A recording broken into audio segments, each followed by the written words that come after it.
हम इस वीडियो के माध्यम से सोडियम क्लोराइड का स्ट्रक्चर समझने जा रहे हैं। सोडियम क्लोराइड का स्ट्रक्चर सबसे पहले हम लोग बनाना देखेंगे, जो कि बहुत सारे बच्चों को कठिन लगता है, जबकि वो है बहुत सरल। मैं आपको स्टेप वाइज इसको बनाना सिखाऊंगी। पहले सबसे पहले हमको एक क्यूबॉइड बनाना है। क्यूब बनाना है, एक सिंपल सा घन या क्यूब।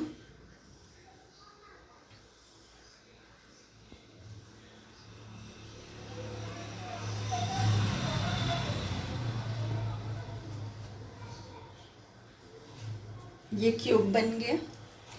अब आप देखिए कि इसमें हम लोग क्लोरीन को डार्क डॉट से, क्लोरीन आयन को, और सोडियम आयन को राउंड होल वाले डॉट से दर्शाएंगे। अब इस क्यूब या घन में जितने भी कोने हैं वहां पर हमको क्लोरीन आयन को रखना है।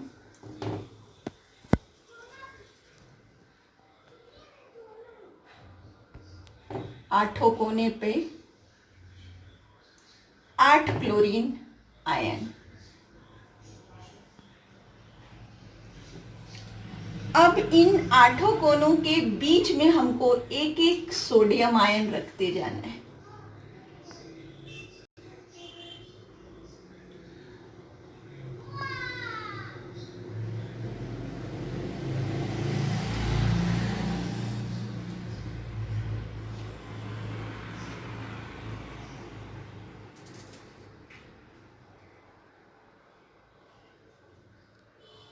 इस तरीके से टोटल अब हम गिनेंगे तो कितने सोडियम आयन दिख रहे हैं हमको? 1 2 3 4 5 6 7 8 9 10 11 12, टोटल 12 सोडियम और 8 क्लोरीन हमको इसमें अभी दिख रहा है। अब हमको क्या करना है? 2 सोडियम आयन को आपस में एक लाइन से जोड़ना है। ये दोनों सोडियम, अब जो जहाँ पर ये दोनों मीट कर रहे हैं उस पॉइंट में हमको एक क्लोरीन जो है वो आयन रखना है। इधर भी ये दोनों को जोड़ना है और इस सेंटर पे हमको एक क्लोरीन आयन को रखना है। वैसे यहाँ भी देख लीजिए, सेंटर में एक क्लोरीन, वैसे यहाँ भी इन दोनों को जोड़े, सेंटर में एक क्लोरीन। अब हमको एक अलग स्ट्रक्चर टाइप पे दिख रहा है। देखिए यहाँ यूं, और ये एक पैटर्न और ये दूसरा पैटर्न। ऐसी पैटर्न हमको तीसरा यहाँ बनाना है। तो हम क्या करेंगे? ये वाला पॉइंट और ये वाले पॉइंट को जोड़ेंगे, ये वाला पॉइंट और ये वाले पॉइंट को आपस में जोड़ेंगे इस तरीके से। अब ये दोनों पॉइंट जो जुड़ा उसके ठीक बीच में एक एक क्लोरीन लेना है। अब हमको क्या करना है? ये दोनों क्लोरीन को आपस में जोड़ो, ये दोनों क्लोरीन को आपस में जोड़ो। अब इस पॉइंट पर देखो, एकदम ठीक सेंटर में एक क्या आ गया? Sodium ion. तो इस घन के ठीक केंद्र में क्या आ गया? एक सोडियम आयन आ गया। और इस तरीके से हम जो बनाए हैं वो स्ट्रक्चर कहलाता है स्ट्रक्चर ऑफ NaCl।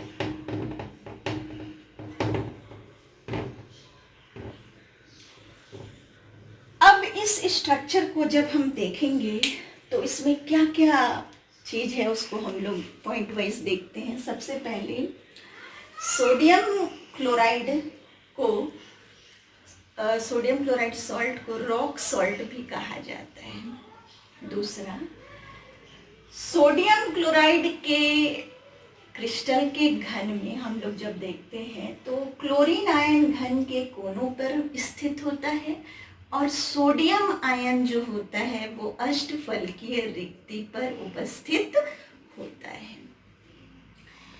तीसरा, ये जो पूरा का पूरा संरचना है वो फलक केंद्रीय घनीय संरचना होता है।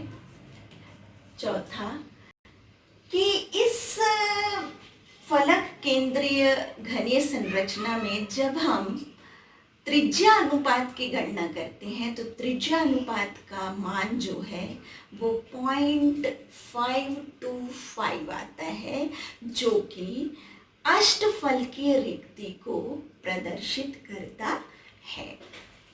अब है कि इस सोडियम क्लोराइड क्रिस्टल में अगर हम गणना करना चाहें कि एक इकाई सेल में कितने सोडियम आयन उपस्थित होते हैं और कितने क्लोरीन आयन उपस्थित होते हैं, तो उसको गणना करने के लिए हम लोग देखिए, पहले हम लोग गणना करेंगे किसको, सोडियम आयन को। तो सोडियम आयन जो है उसकी जब हम गणना करेंगे, तो मैं जब स्टार्टिंग में बनाई थी तो हम लोग क्या देखे थे, 8 कोने पे क्या स्थित था, क्लोरीन आयन, और जो सोडियम आयन है वो उन दोनों कोनों के मध्य में स्थित था, अर्थात 12 सोडियम आयन जो है वो किनारों के मध्य में, दो किनारे में स्थित क्लोरीन के मध्य में स्थित था, अर्थात 12 सोडियम आयन किनारों के मध्य में। उनका एक इकाई सेल में कितना योगदान होगा, 1/4 का। हर एक सोडियम आयन, जो 12 सोडियम आयन एक इकाई सेल में उपस्थित है, उनका कितना योगदान होगा, 1/4। और एक सोडियम आयन ठीक सेंटर में है, उसका योगदान कितना होगा, पूरा का पूरा। तो 12 को जब हम मल्टीप्लाई करेंगे 1/4 से तो आ जाएगा 3, और एक जो पूरा का पूरा केंद्र में है उसका योगदान 1 होगा, अर्थात कुल कितने सोडियम आयन एक घनीय सेल में स्थित होंगे, 4। अब है क्लोरीन आयन की गणना जब हम करेंगे तो 8 कोने पर एक एक क्लोरीन आयन है, और हर क्लोरीन आयन का योगदान कितना रहेगा, 1/8। 6 क्लोरीन आयन जो है वो फलक के, ये देखिए एक फलक हुआ, एक फलक के केंद्र में क्या स्थित है, क्लोरीन। ऐसे ऐसे एक घन में कितने फलक होते हैं, टोटल 6 फलक होते हैं। तो 6 फलक के केंद्र पर क्या स्थित है, क्लोरीन। उन सब का योगदान कितना रहेगा, 1/2, अर्थात 6 को जब हम मल्टीप्लाई करेंगे 1/2 से तो आ जाएगा 3, और 8 को जब मल्टीप्लाई करेंगे 1/8 से तो आ जाएगा 1।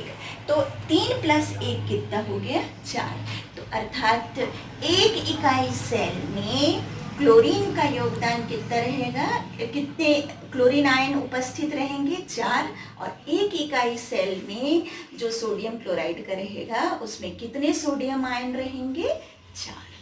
तो इस तरीके से हमको सोडियम क्लोराइड की संरचना को समझना है।